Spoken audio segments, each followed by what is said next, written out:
Bismillahirrahmanirrahim. Assalamualaikum warahmatullahi wabarakatuh. Berita Al-Hijrah 9 Disember bersama saya Al-Muhsin Muhammad Noor dan jurubahasa isyarat Muhammad Amsyar Zamani.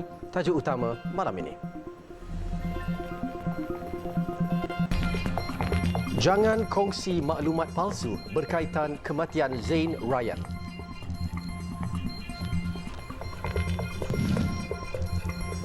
Fama siasat dakwaan beras putih tempatan dibungkus semula dari beras berkualiti rendah.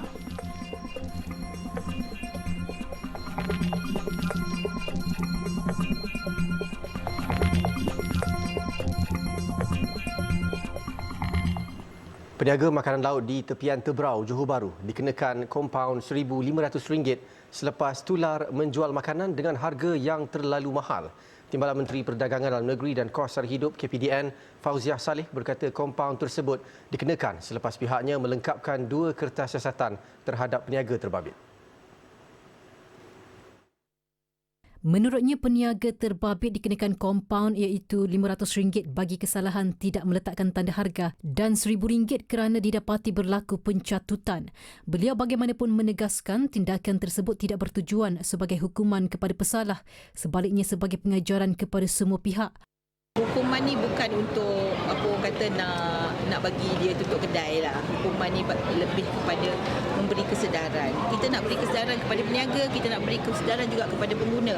Yang pengguna pun tapi lepas makan you nak viral kan, lebih baik check dulu, tanya berapa harga ni, berapa sebelum makan kan. Jadi itu pun kalau kita tengok dari sudut muamalat dalam Islam itu adabnya kan. Jadi itulah nasihat saya lah. Tambah Fuzia, pengguna disaran untuk lebih matang dan berwaspada dalam berbelanja, manakala para peniaga diingatkan untuk tidak sewenang-wenang mengambil kesempatan dengan tidak meletakkan tanda harga pada barang jualan. Pada Oktober, tular hantaran di media sosial daripada seorang selebriti tempatan yang meluahkan kekecewaannya kerana terpaksa membayar sehingga RM1,260 bagi hidangan makanan laut di sebuah medan selera di tepian Tebrau, Johor Bahru.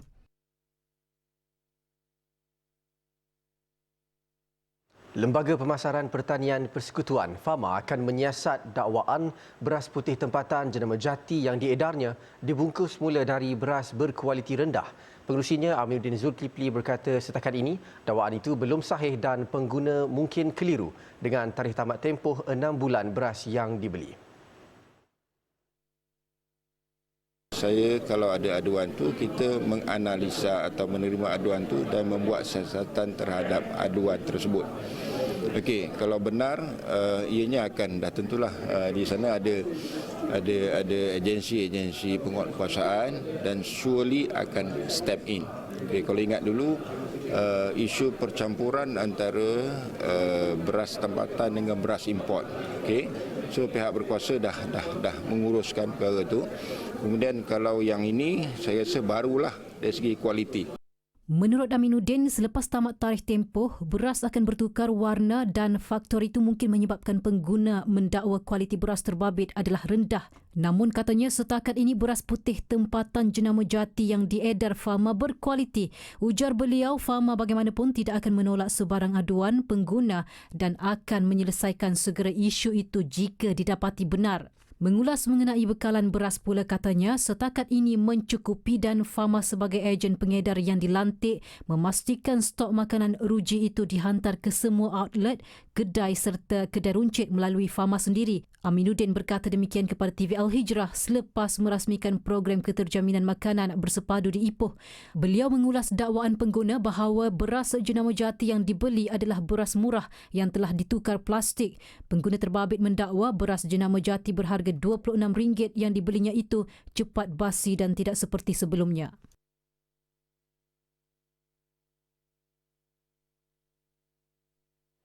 Orang ramai yang berkongsi dan menyebar sebarang maklumat palsu berkaitan kanak-kanak lelaki autism bangsa bunuh Zain Ryan Abdul Matin 6 tahun boleh disiasat polis serta dikenakan tindakan. Ketua Polis Petaling Jaya, Asisten Komisioner Muhammad Fakhruddin Abdul Hamid berkata orang ramai dinasihatkan supaya tidak berkongsi dan menyebarkan sebarang maklumat palsu. Sekiranya didapati bersalah, tertuduh boleh dikenakan tindakan mengikut Seksyen 233 Akta Komunikasi dan Multimedia 1998. Dalam perkembangan sama, hasil bedah siasat Dr. Pakar Forensik Hospital Sungai Buloh mengesahkan kematian mangsa adalah disebabkan kesan kecederaan pada leher. Kes diklasifikasikan semula daripada mati mengejut kepada siasatan kes bunuh mengikut Seksyen 302 Kanun Keseksaan dan jika didapati bersalah boleh dikenakan hukuman mati. Kita masih lagi jalan siasatan selepas kejadian. Kita sedang mengesan penemuan-penemuan baru yang boleh membantu untuk kita leadkan kepada suspek kes ini. Sebab kita akan tidak berputus asa dan kita akan risau upaya untuk kita mengesan suspek yang terlibat. Setakat ni hari ni ada penemuan. Ini masih siasatan kita lagi. Sebab benda ni continuously, kalau ada apa pengambar baru nanti mungkin Datuk KP Selangor akan beri maklumat. PDRM juga menggunakan khidmat unit anjing pengesan K9 iaitu Falco, Jimmy dan Ruby bagi menjejaki bukti pembunuhan Zain Ryan di kawasan penemuan mayatnya di apartmen idaman Damansara Damai. Dua anjing itu melakukan penjejakan semula di kawasan aliran anak sungai berhampiran apartmen berkenaan. Haiwan tersebut dibawa bagi mendapatkan petunjuk baharu yang mungkin akan membawa kepada penemuan suspek. Sementara itu, Muhammad Fakhruddin berkata setakat ini belum ada pihak yang tampil memberikan rakaman kamera papan pemuka walaupun terdapat banyak kenderaan yang meletakkan kenderaan mereka di kawasan parkir di sekitar apartmen terbabit. Keselamatan cyber di negara ini sedang diperkukuhkan lagi. Perdana Menteri Datuk Seri Anwar Ibrahim berkata usaha itu akan melibatkan beberapa agensi kerajaan dan kerjasama pihak luar untuk mengekang jenayah penggodaman sistem kerajaan. Kita sekarang memperkukuh cyber security dan ada juga keputusan Majlis Keselamatan Negara dan MCMC untuk menjalin kerjasama dengan syarikat yang mempunyai keupayaan mengekang serangan ini. Beliau berkata demikian kepada media selepas mengadakan lawatan di program setahun bersama Kerajaan Malaysia Madani di Ibu Negara siang tadi. Terdahulu Perkeso mengesahkan sistem pangkalan maklumat dan laman sesawang agensinya diserang penggodam sejak Sabtu lalu. Pertubuhan itu bagaimanapun beri jaminan bahawa ancaman itu tidak akan merencatkan perkhidmatan mereka terhadap pencarum, majikan dan orang ramai. Program setahun bersama Kerajaan Madani akan dilaksana ke seluruh negara. Perdana Menteri Datuk Seri Anwar Ibrahim berkata pelan itu akan dibawa dalam mesyuarat Jemaah Menteri minggu depan untuk dipertimbangkan. Saya saksikan minat rakyat bertambah baik dan kalau nampak perjalanan begini kita mungkin menimbangkan dalam mesyuarat Jemaah Menteri minggu depan sama ada kita boleh pindahkan kegiatan pameran seperti ini supaya memberi pencerahan kepada rakyat di setiap negeri di negara kita. Berdasarkan tinjauan hari ini, beliau berkata sambutannya disifatkan sangat menggalakkan. Malah kerjasama Jabatan Kerajaan dan syarikat berkaitan kerajaan JLC serta Khazanah Nasional Berhad Khazanah sangat memuaskan. Beliau dalam pada itu menyeru golongan anak muda supaya berkunjung ke setiap pameran kementerian dan mengambil manfaat daripada kemudahan yang diumumkan kerajaan. Seramai 200,000 pengunjung disasarkan bagi program yang berlangsung selama 3 hari hingga esok bertujuan meningkatkan kesedaran umum dan kefahaman terhadap hala tuju kerajaan, menyebar luas dan mempromosi dasar-dasar serta inisiatif baharu yang diperkenalkan kepada rakyat oleh Kerajaan Perpaduan sejak mengambil alih pentadbiran negara pada 24 November 2022. Perdana Menteri dijadual merasmikan majlis penutupan pada Ahad.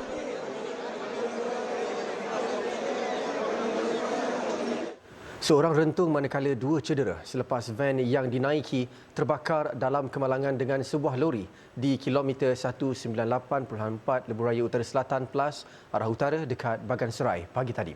Lalu Pengarah Bahagian Operasi Jabatan Bomba dan Penyelamat Perak Sabarozi Nur Ahmad berkata laporan mengenai kejadian diterima pada jam 8.24 pagi.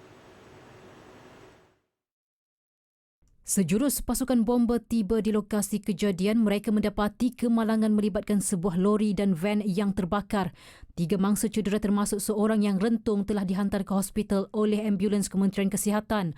Maklumat kesemua mangsa bagaimanapun tidak dapat disahkan setakat ini. Punca kejadian dan maklumat lanjut berkenaan kesemua mangsa terlibat masih dalam siasatan.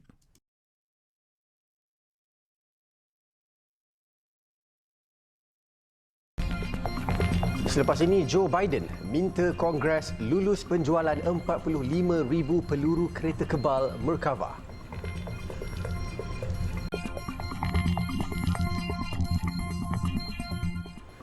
Alhamdulillah bertemu lagi.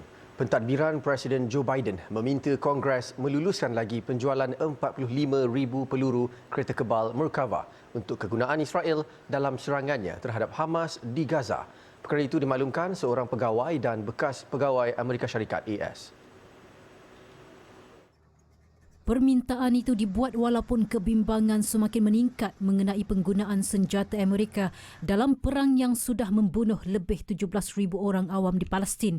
Namun penjualan berpotensi bernilai lebih $500 juta Amerika itu bukanlah sebahagian daripada permintaan tambahan Biden sebanyak 110.5 bilion yang termasuk pembiayaan untuk Ukraine dan Israel. Permintaan itu di bawah semakan tidak rasmi oleh Jawatan Kuasa Perhubungan Luar Negeri Senat dan Dewan Perwakilan Rakyat yang membenarkan ahli-ahli yang mempunyai keistimewaan untuk menghentikan penjualan atau mengadakan perbincangan tidak rasmi dengan pentadbiran mengenai kebimbangan. Menurut seorang pegawai dan bekas jurucakap Jabatan Negara AS, Josh Paul, Jabatan Negara sedang mendesak Jawatan Kuasa Kongres untuk meluluskan urus niaga dengan cepat di tengah-tengah bantahan daripada penyokong hak atas penggunaan senjata buatan AS dalam konflik itu. Sementara itu, jurucakap Jabatan Negara berkata mereka tidak mengesahkan atau mengulas mengenai cadangan pemindahan atau penjualan senjata pertahanan sehingga dimaklumkan secara rasmi kepada Kongres. Difahamkan pentadbiran Biden juga sedang menimbang menggunakan pihak berkuasa kecemasan Akta Kawalan Ekspor Senjata AECA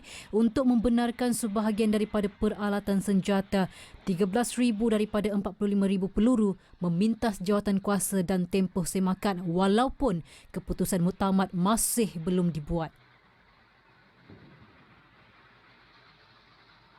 Perdana Menteri Datuk Seri Anwar Ibrahim mengutuk sekeras-kerasnya perbuatan Amerika Syarikat AS yang menggunakan kuasa veto terhadap gencatan senjata segera dalam konflik Palestin-Israel di Majlis Keselamatan Pertubuhan Bangsa-Bangsa Bersatu PBB.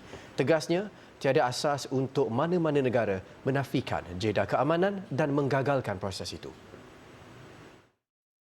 I would like on behalf of the Malaysian government strongly condemn protest against the decision of the United States to oppose ceasefire at the Security Council. There is no reason, absolutely no basis for anyone to deny this and to frustrate the process. Tegasnya, pelbagai hujah dan cadangan sudah diberikan supaya pembunuhan orang awam, bayi dan wanita tidak bersalah perlu dihentikan. Semalam Amerika Syarikat menggunakan kuasa vetonya di Majlis Keselamatan PBB dan menolak resolusi majlis itu. Washington mematahkan desakan gencatan senjata segera yang diketuai oleh Ketua PBB Antonio Guterres dan negara-negara Arab. AS menawarkan pindaan besar draft itu termasuk mengutuk serangan Hamas selain Israel turut mendakwa ia membunuh 1,200 orang dan 240 orang dijadikan tebusan. Dalam kecanggihan senjata yang digunakan Israel, ia tidak mampu menghalang peluru Hamas yang mengena anak Menteri Kabinet Israel dan bekas Ketua Tentera Gadi Eisenkot. Menurut pemimpin Parti Perpaduan Nasional Benny Gantz, kedua-dua yang maut menyertai kerajaan Perdana Menteri Benjamin Netanyahu sejurus selepas serangan maut Hamas pada 7 Oktober. Tentera Israel tidak memberikan butiran tepat mengenai kematian Galmer Eisenkot 25 tahun selain mengatakan dia terbunuh dalam pertempuran di utara Gaza. Kematian Eisenkot Israel meningkatkan lagi pertempuran tentera biru putih ke arah Gaza. Kononnya bagi menuntut bela nyawa penduduk Israel yang terkorban terutama keluarga golongan elit. Sedangkan lebih 17,000 rakyat Palestin terbunuh di Gaza sejak 7 Oktober. Manakala kira-kira 1.9 juta orang atau 85% penduduk Gaza telah kehilangan tempat tempat tinggal.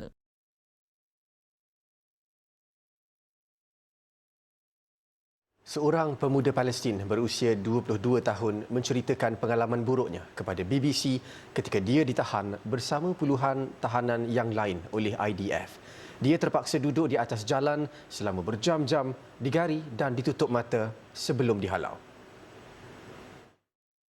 Rakaman yang disahkan oleh media penyiaran United Kingdom itu menunjukkan sekumpulan lelaki dibogelkan dengan hanya tinggal pakaian dalam, melutut di atas tanah dan dikawal oleh tentera Israel. Menurut mangsa, semua tahanan dibawa dengan trak dari Beit Lahia ke utara Gaza ke tempat yang tidak diketahui. Sebaik tiba, mereka dipilih secara rawak untuk disoal siasat. Perkara yang ditanya adalah sama ada mempunyai hubungan dengan Hamas.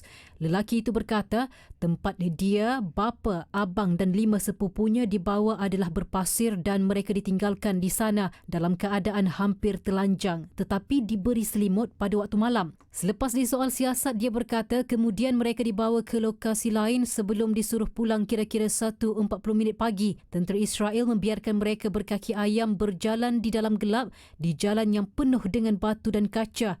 Namun identiti mangsa terpaksa dirahsiakan. Sementara itu, seorang lelaki yang ditahan, Dia Al-Kahlut, yang masih belum dibebaskan adalah wartawan untuk The New Arab. Beberapa tahanan yang sudah dibebaskan memberitahu keluarga Al-Kahlut membawa wartawan itu sudah dipindahkan ke pangkalan tentera Zikim di Israel. Dia berkata dakwaan IDF bahawa Al-Kahlut hanya suspek yang diperlukan untuk menyiasat adalah bukan jawapan yang baik.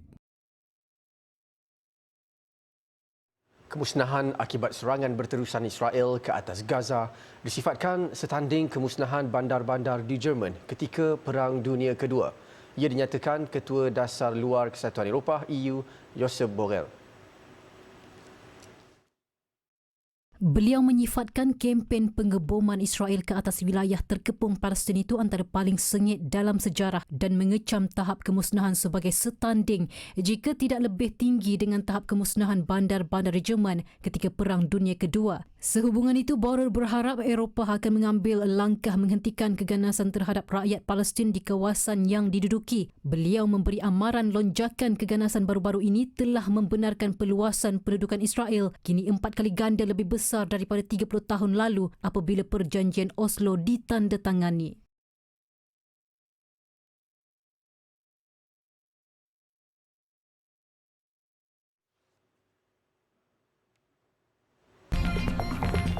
Johor isytiharkan cuti peristiwa pada Ahad 17 Disember.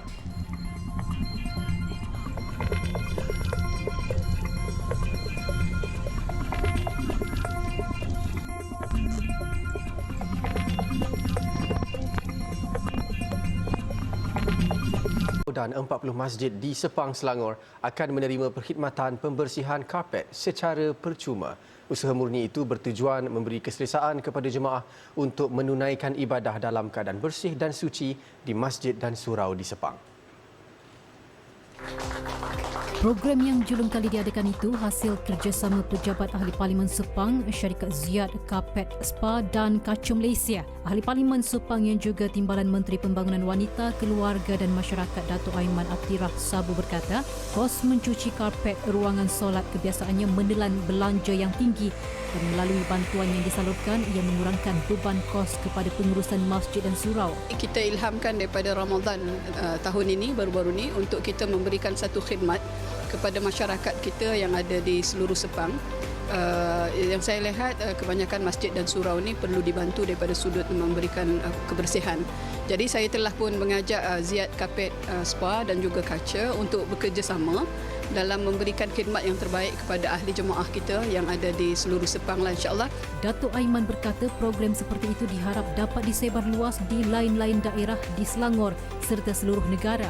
Beliau mengajak lebih ramai syarikat korporat atau individu melakukan kerja kebajikan ini. Sementara itu, pengarah urusan Ziyad Karpet Spa, Fairuz Muhammad Tabli berkata, pihaknya berbesar hati dapat bersama-sama dalam program tersebut dan menggunakan kemahiran mereka untuk membersihkan tempat ibadat umat Islam. Apa yang kita tekankan di Ziyad Karpet Spa ni adalah kesucian itu sendiri.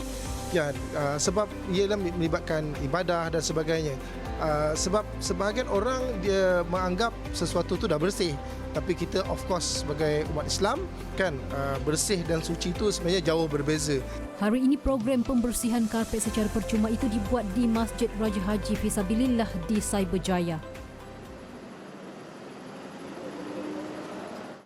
Tiada cuti peristiwa untuk Terengganu esok. Menteri Besarnya, Datuk Seri Dr. Ahmad Samsuri Mokhtar menafikan berita tersebut yang berlegar-legar di media sosial. Pengumuman palsu tersebut memaklumkan berkenaan cuti peristiwa di Terengganu pada Ahad 10 Disember 2023 sempena perlawanan akhir Piala Malaysia 2023. Ia disebarkan pihak tidak bertanggungjawab selepas Terengganu FC berjaya ke pertandingan akhir Piala Malaysia menentang Johor Darul Takzim JDT FC semalam. Datuk Seri Dr. Ahmad Samsuri berkata, maklumat yang ditularkan itu merupakan poster lama yang telah disunting dan tiada cuti peristiwa yang diumumkan oleh Kerajaan Negeri Terengganu. Dalam perlawanan akhir semalam, Terengganu FC tewas 1-3 kepada JDT FC.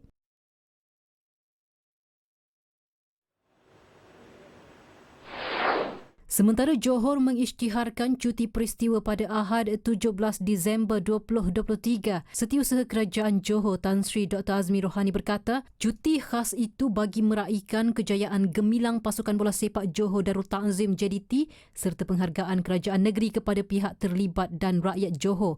JDT telah melakar sejarah dengan menjuarai Liga Super Malaysia buat kali ke-10 berturut-turut serta menjulang trofi Piala Malaysia semalam. Pengisytiharan cuti khas peristiwa dibuat selaras peruntukan kuasa yang diberikan di bawah Seksyen 9-1 Akta Hari Kelepasan Am 1951 Akta 369.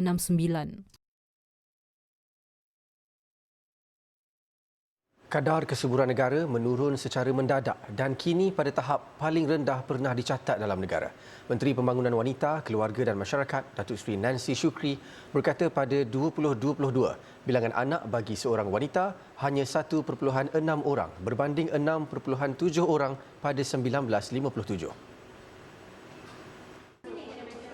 Menurut Datuk Seri Nancy, data itu diperoleh dari Jabatan Perangkaan Malaysia pada Oktober lepas. Kementeriannya akan melaksanakan kempen berkaitan pembinaan keluarga bermula tahun depan sebagai usaha menambah bilangan penduduk negara. Kita melihat dari segi fertility rate,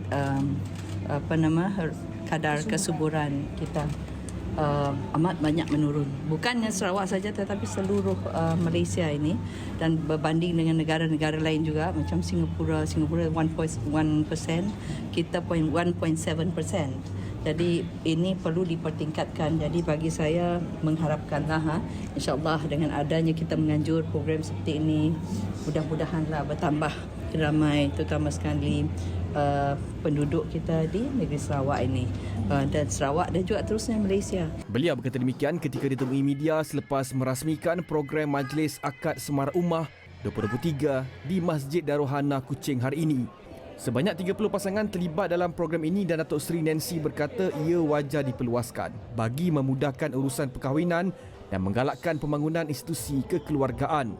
Program nikah beramai-ramai itu membantu pasangan muda terutama berkaitan kos pernikahan dan pihaknya akan cuba berkolaborasi dengan Majlis Agama Negeri untuk meningkatkan penganjurannya.